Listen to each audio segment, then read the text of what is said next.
So నమస్తే. So SC వర్గీకరణ విషయంలో ఒక ముగింపు పడుతుందని చెప్పేసి మనం అందరం అనుకోవడం జరిగింది.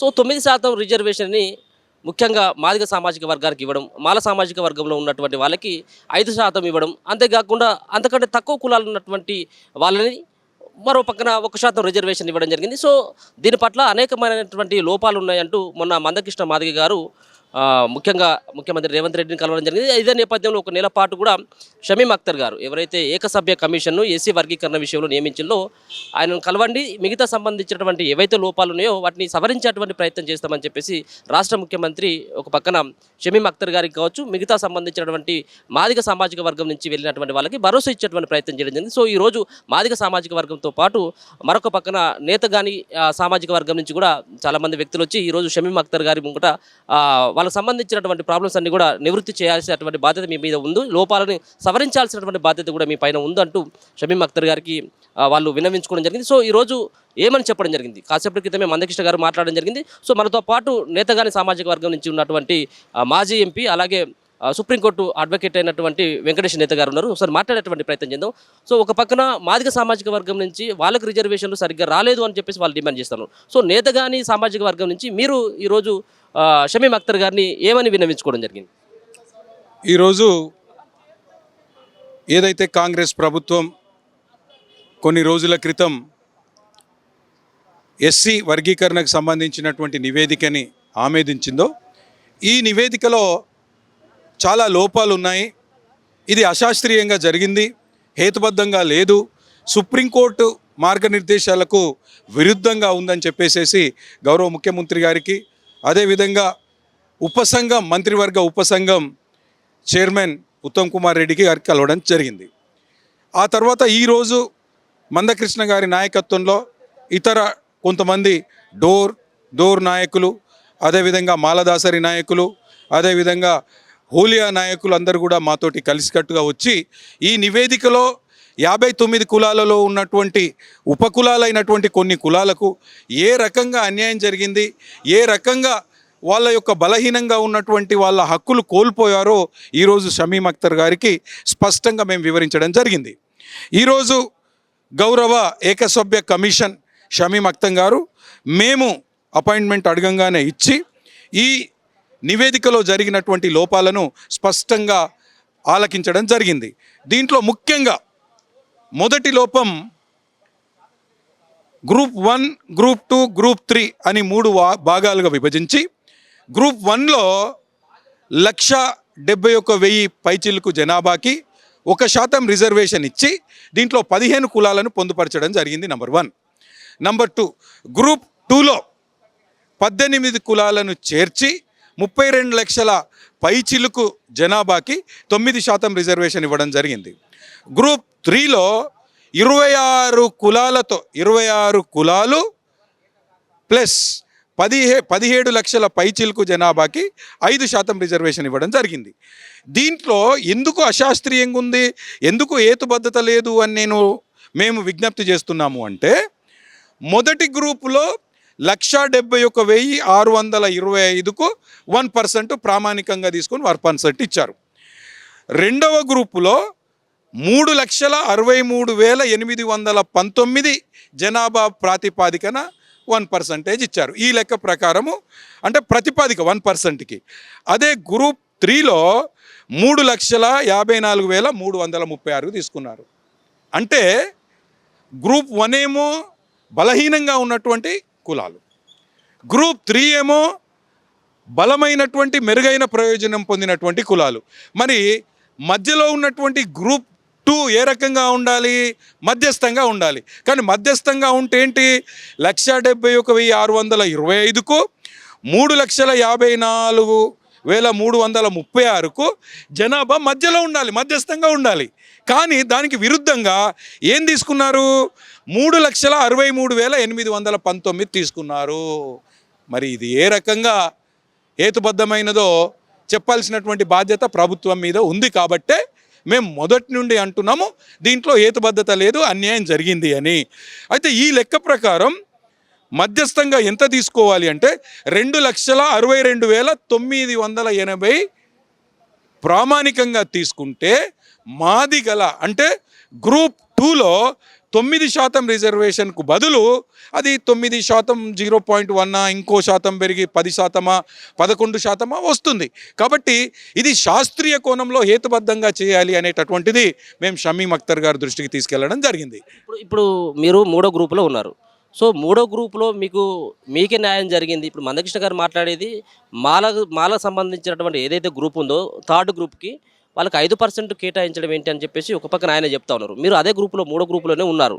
సో మీరు ఎందుకు ఇది శాస్త్రీయంగా లేదు అని చెప్పేసి మీరు రావడం జరుగుతూ ఉన్నది ఎందుకోసం అని? ఈరోజు గ్రూప్ 3లో 26 కులాలకు 17 లక్షల పైచిలకు ఉన్నటువంటి జనాభాకు 5% రిజర్వేషన్ కేటాయించడం జరిగింది. ఈ 26 కులాలలో కూడా బలమైనటువంటి మెరుగైన ప్రయోజనాలు పొంది సామాజికంగా, ఆర్థికంగా, విద్యాపరంగా, ఉద్యోగపరంగా, రాజకీయ పరంగా అభివృద్ధి చెందినటువంటి కులాలు ఉన్నాయి. దానికి విరుద్ధంగా మరికొన్ని కులాలు సామాజికంగా, ఆర్థికంగా, రాజకీయంగా, విద్యాపరంగా, ఉద్యోగపరంగా బలహీనమైనటువంటి కులాలు ఉన్నాయి.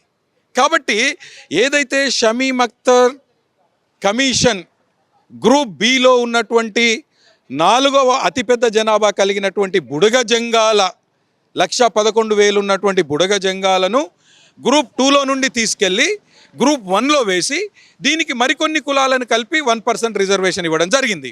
ఇప్పుడు మేమేం డిమాండ్ చేస్తున్నాము అంటే ఇక్కడ నేతకానీలు 1,33,000 ఉన్నారు గ్రూప్ 3లో. అదేవిధంగా మహర్లు, దయచేసి సమాజం కూడా గమనించాలి.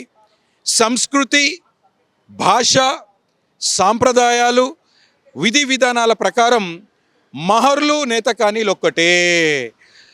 ఈ ఆసిఫాబాద్, కాగజ్ నగర్, ఆదిలాబాద్లో ఉన్నటువంటి నేతకానీలు మహర్ సర్టిఫికెట్లు తీసుకొని ఉన్నారు. కాబట్టి ఆ జనాభాను కూడా కలుపుకోవాలని మేము విజ్ఞప్తి చేస్తున్నాము. నంబర్ 1. నంబర్ 2, ఈరోజు షమీమ్ అఖ్తర్ గారికి మేము చేసినటువంటి విజ్ఞప్తిలో ఆయన ఒక పాయింట్ రైజ్ చేశారు.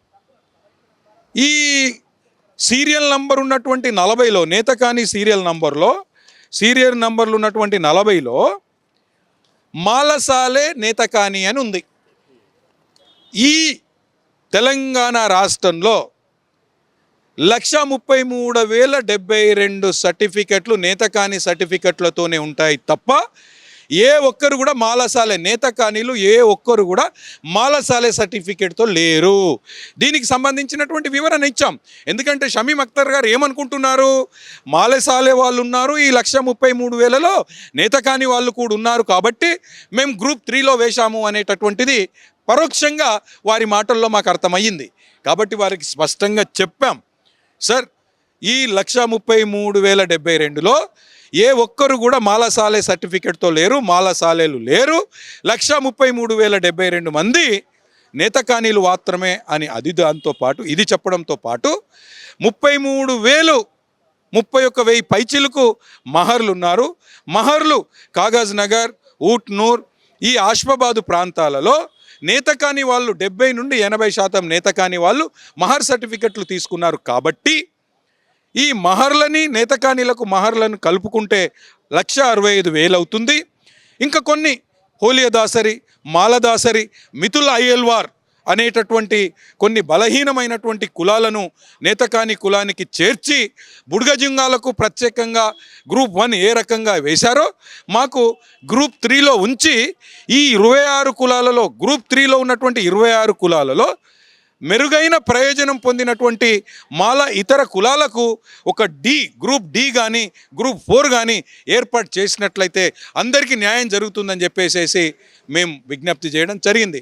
కాబట్టి రేపు రానున్నటువంటి కాలంలో కమిషన్ టైం గడువు పెంపొందించారు, పరిమితిని పెంచారు. కాబట్టి ఈ తెలంగాణ రాష్ట్రంలో ఉన్నటువంటి నేతకాని సంఘాల వాళ్ళు, నేతకాని నాయకులందరూ కూడా షమీమ్ అఖ్తర్ గారి కమిషన్ ముందు వాళ్ళకు ఒక గ్రూపు ఏర్పాటు కావాలని చెప్పి వాళ్ళ సాధక బాధకాలను ఈ కాల పరిమితిలోనే నేతకాని నాయకులు నేతకాని యొక్క సమస్యలను తీసుకొచ్చి మరొకసారి షమీమ్ అఖ్తర్ గారికి విజ్ఞప్తి చేస్తారని భావిస్తాను. నేతను కూడా చూస్తూ ఉన్నాం. నేతగారి సామాజిక వర్గం కోసం వెంకటేష్ నేత గారు అయితే చాలా ప్రయత్నాలు చేస్తారు. సో రిజర్వేషన్లకు సంబంధించినటువంటి దాంట్లో సో గతంలో ఎంపీగా ఉన్నప్పుడు నేతగారికి సంబంధించినటువంటి సమస్యలు కానీ వాళ్ళకి రావాల్సినటువంటి సర్టిఫికెట్లు కావచ్చు వాటా కావచ్చు దీనిపైన ఎందుకు ఎంపీగా ఉన్నటువంటి సందర్భంలో కొట్లాడలేదు? కేవలం ఇప్పుడే ఎందుకు మందకృష్ణ గారితో పాటు ఆయన కొట్లాడేటువంటి ప్రయత్నం చేస్తూ ఉన్నాడు అన్నటువంటి వాళ్ళకి ఏ విధమైనటువంటి సమాధానం చెప్తారు మీరు? అంటే నేను ఎంపీగా ఉన్న సమయంలో కూడా నేతకానీలలో ఉన్నటువంటి సమస్యలే కాకుండా దళితులకు ఉన్నటువంటి సమస్యలపై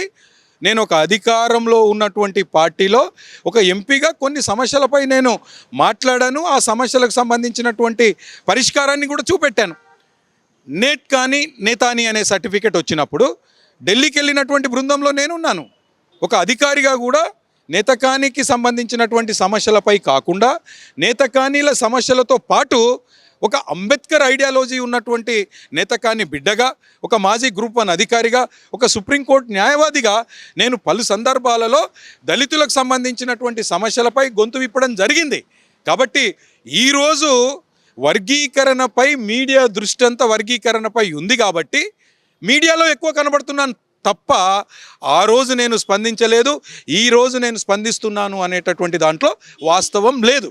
నేతగాని కాదు ఆయన చాతగాని వెంకటేష్ అన్నటువంటి వ్యాఖ్యలు మొన్న చెన్నై గారు చేయడం జరిగింది. సో ఏమని సమాధానం చెప్తారు? అటువంటి ఆ వ్యాఖ్యలు చేయడం పట్ల ఒక పక్కన ఎంపీగా ఉన్నటువంటి వ్యక్తిగా గతంలో సో మీ సంబంధించిన సామాజిక వర్గాన్ని దృష్టిలో పెట్టుకొని నేతగాని కాదు అది చాతగాని అని చెప్పి చేసినటువంటి వ్యాఖ్యలు సో ఎట్లా చూస్తారు సార్? అంటే చెన్నై గురించి నేను మాట్లాడాల్సినటువంటి అవసరం లేదు.